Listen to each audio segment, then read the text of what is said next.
Hello students, my name is Tanushri and I welcome you all to EduTap. Today we are going to have 11th lecture of our series Agriculture through MCQs, and the topic for today's class is Agricultural Microbiology. So without wasting any further time, let's get started. So the first question on your screen says, the organisms which lack a true nucleus are known as what? Right, so the correct answer here is option number A, prokaryotes. Right. See students, the organisms, they are called as prokaryotes or eukaryotes on the basis of whether they have prokaryotic cells or the eukaryotic cells. Now, what is meant by these terms prokaryotic and eukaryotic cells? See, as far as the cells are concerned, these prokaryotic cells, their cell organelles, the organelles, the parts of a cell, they are not membrane bound. The nucleus, the mitochondria, the endoplasmic reticulum, they are not membrane bound. Their interactions are not very developed, they are not very complex, and therefore they are known as prokaryotic cells. The word pro, it basically means primitive, right? So these primitive cells, they are not very developed. The organelles in the cell, they don't have membranes outside them. Whereas if we talk about eukaryotic cells, these are the cells where each and every organelle, it is membrane bound. It has a membrane around it. The functions, they are complex. The interactions between the different organelles, they are complex, right? So that is the eukaryotic cells. All right. So if you see here in the prokaryotic cell, you see that the nucleus, the chromosomes which are there in the nucleus, they are not membrane bound. There is no nuclear membrane around this, around the chromosomes, around the genetic material which is there in the nucleus, right? However, if you see here in the case of the eukaryotic cells, there is a membrane around the nucleus, right? And there is a membrane around different cell organelles as well, right? So this is the example of eukaryotic, and this is the structure of a prokaryotic cell. All right. Now let's move to the next question. So the next question says, the bacterial cell wall is a unique structure surrounding the cell membrane. Which of the following is not a function of the bacterial cell wall, right? So pause the video and try answering this question.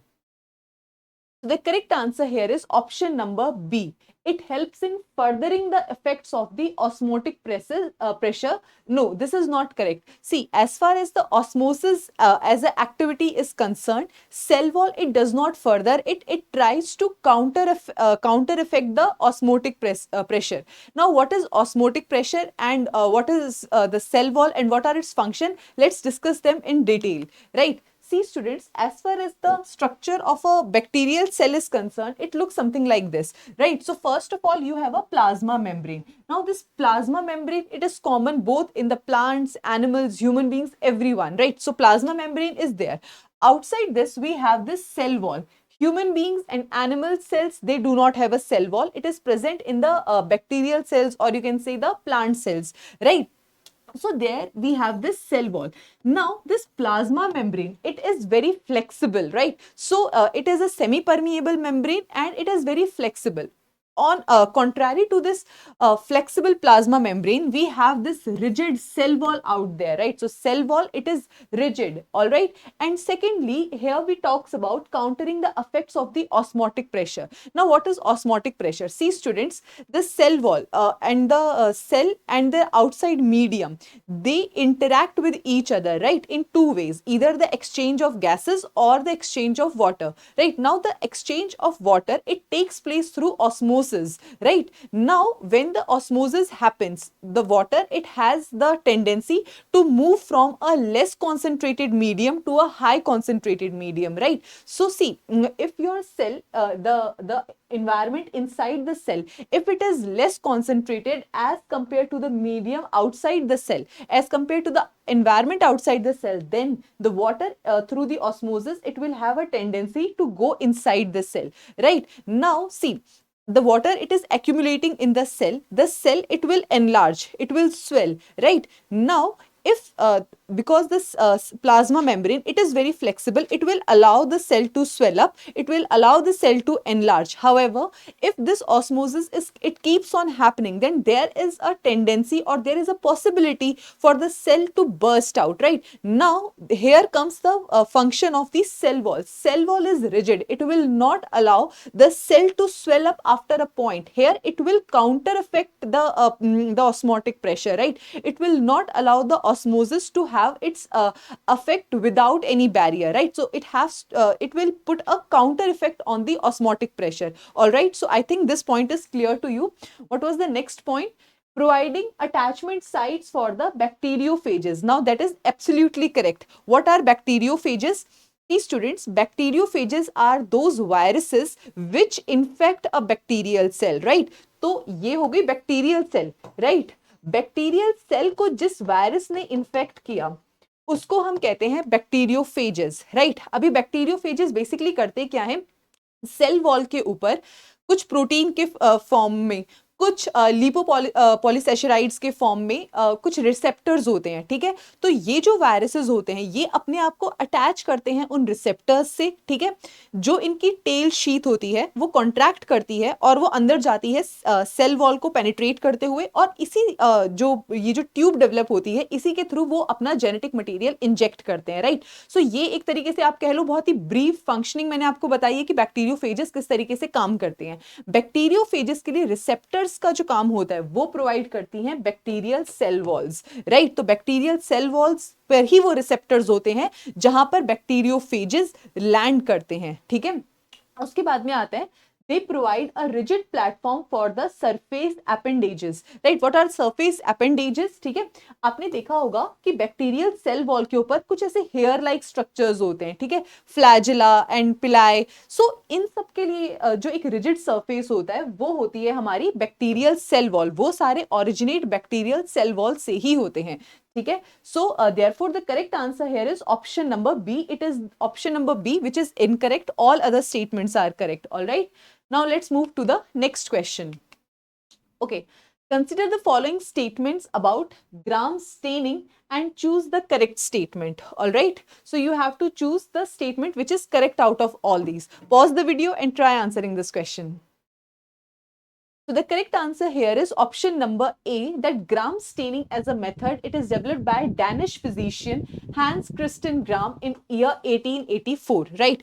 After this, all the statements are incorrect. Let us see why they are incorrect. So the first statement says that classic Gram staining technique usually involve 5 steps or process. No, this is wrong. See students, what is Gram staining? Gram staining is basically a method of staining the cells through which we are able to identify whether a particular bacterial cell, it is Gram positive or it is Gram negative, right? What is meant by the term Gram positive and Gram negative? I am also going to explain you that. But first of all, in this question, let us understand what is meant by the term Gram staining, right?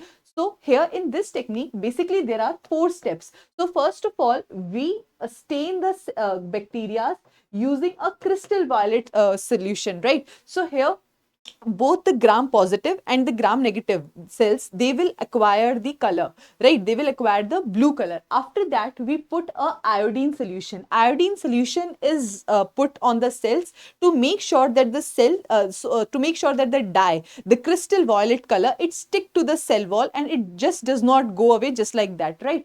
After this comes the very important process of alcohol, right? So we put a ethanol mixture on that, and because when we put this ethanol mixture, then the two things will happen, like two kind of processes will happen basically. So the Gram positive cell, they will retain this violet color, right? So the violet color which we put on the in the first step, right? After the third step also, when we are putting this alcohol, when we are putting the ethanol solution, even after that, Gram positive cells will retain this color, but the Gram negative cells, right? Gram negative cells will not keep this color and the stain will go away. In the third stage, the Gram negative cells, they will become colorless, right? So the Gram negative cells, they will become colorless. Okay, after that we put safranin, right? So safranin is a kind of counter stain. When we are putting the safranin, in that case the the gram negative cells, they will acquire a red color, right? So this is the entire process of gram staining, right? We do so to make sure to differentiate between the gram negative and the gram positive cell. At the end of this process, gram positive cells, they will have a purple color, and the gram negative cells, they will have a red color, right? So that is all about the gram staining process. Now let's move to the next question. Okay, so here I have provided all the information to you, and you will have this information in the PDF which will be provided to you as well. Okay, so the next question says, which of the following is a glutaneous secretion of bacteria which provides cells with additional protection and helps them prevent phagocytosis of the bacteria, right? So the correct answer here is option number C, capsule, right? Now, what is capsule? How does it prevent the cell from the phagocytosis? What is phagocytosis? We are going to discuss all these concepts in this question itself, right? See students, as we have seen previously in one of the previous question, when I was telling you about the cell structure, we saw that first we have a plasma membrane. Outside this, we have a cell wall, and the outermost layer of a bacteria, it is a capsule, right? So capsule, it is a glutaneous secretion, right? And then what it does is essentially the main function it is to prevent the phagocytosis. Now what is phagocytosis? Phagocytosis means then whenever a bacteria, it invades a host cell, right? So for example, we have a host, and in this host cell, if the bacteria is invading, right, in the host body, sorry, in the host body, when the bacteria it is invading, then there are going to be certain immune cells, right? Now these immune cells, they will engulf, like looking at the bacteria, they will identify it as a foreign particle. So they will have this tendency to engulf and digest this bacterial cell. This process of immune cells to digest or engulf a foreign particle, it is known as phagocytosis, right?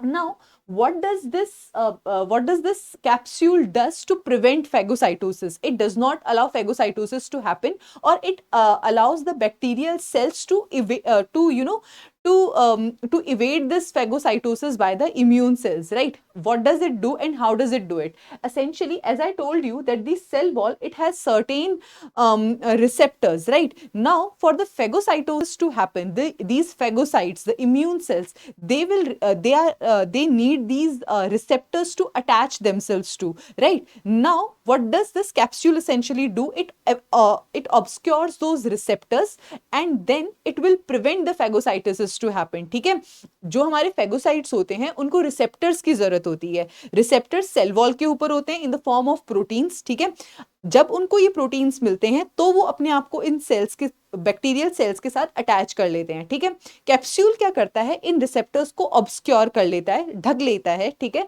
और वो phagocytosis को नहीं होने देता. ठीक है, तो capsule हमारे बैक्टीरिया का या बैक्टीरियल सेल का वो एक पार्ट होता है जो फेगोसाइटोसिस को रोकता है. ठीक है, ऑलराइट.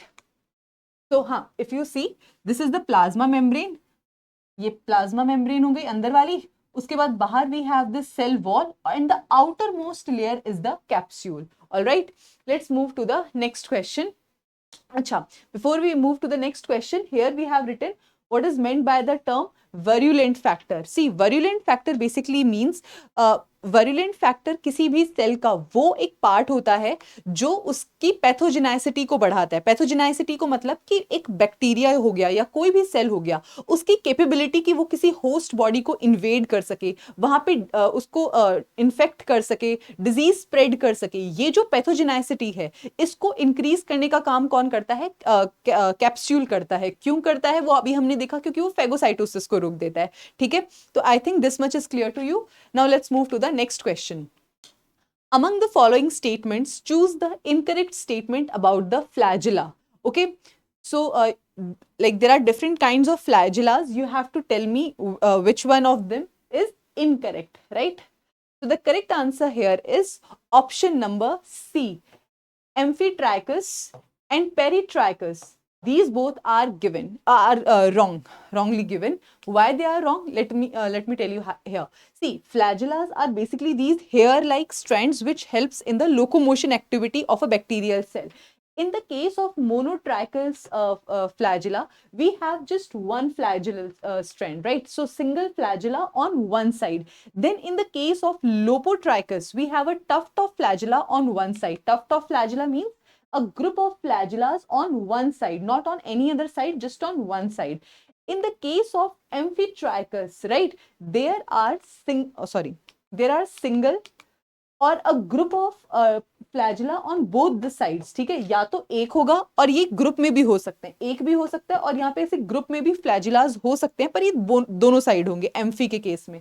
ठीक है, और पेरिट्राइकस के केस के अंदर they are all around on the entire periphery of the bacterial cell wall, right? Here they have been exchanged, right? Amphitrichus की definition को हमने यहाँ लिखा हुआ है और पेरिट्राइकस की definition यहाँ पर आ गई है. इस वजह से 3 और 4 जो statements हैं वो हमारे गलत हो जाते हैं. ठीक है, let's move to the next question. Okay, before I move to the next question, I think I am missing on something. In one of the previous question, we talked about gram staining, and here I told you that I'll be talking about gram positive and gram negative cells, but I have not talked about them, right? And I'm really sorry about that because I hope that there must be a next question on this. But since there was no question, I'm coming back again to this question to explain you gram positive and gram negative cells. See, students, gram positive and gram negative cells, why they differ?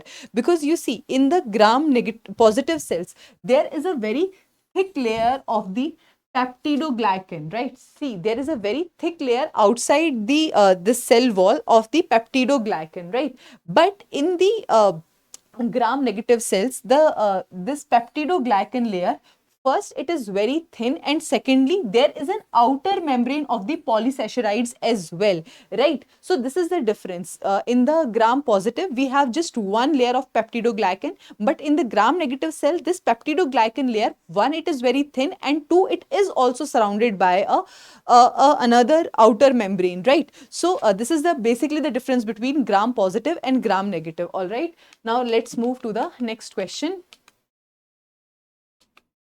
Okay. Consider the following statements about the cytoplasmic membrane and choose the correct statement, right? So, try pausing this video and answering it. The correct answer here is it is made up of the phospholipid layer, bilayer and the proteins, right? And all those other statements, they are wrong. Why they are wrong? Because the first statement says that it is present only in gram positive and not in gram negative bacteria. This is absolutely wrong, right? The cytoplasmic membrane, it is present in both the gram positive as well as the negative gram negative bacteria. It was the peptidoglycan layer, you can say, which was different, and also the outer membrane outside the peptidoglycan layer, which was different in gram positive and gram negative, and not the cytoplasmic membrane. All right, then it is a thin non-permeable layer. Here it becomes wrong because the cytoplasmic membrane, it is basically a, you can say, a semi-permeable membrane. It allows the selective passing in and out of particles, right? Then we have the third statement is in any case, all right, being hydrophobic, it does not act as a barrier. This here becomes wrong because it is hydrophobic. See, as far as the cell and its organelles are concerned, they can be either hydrophobic or they can be hydrophilic.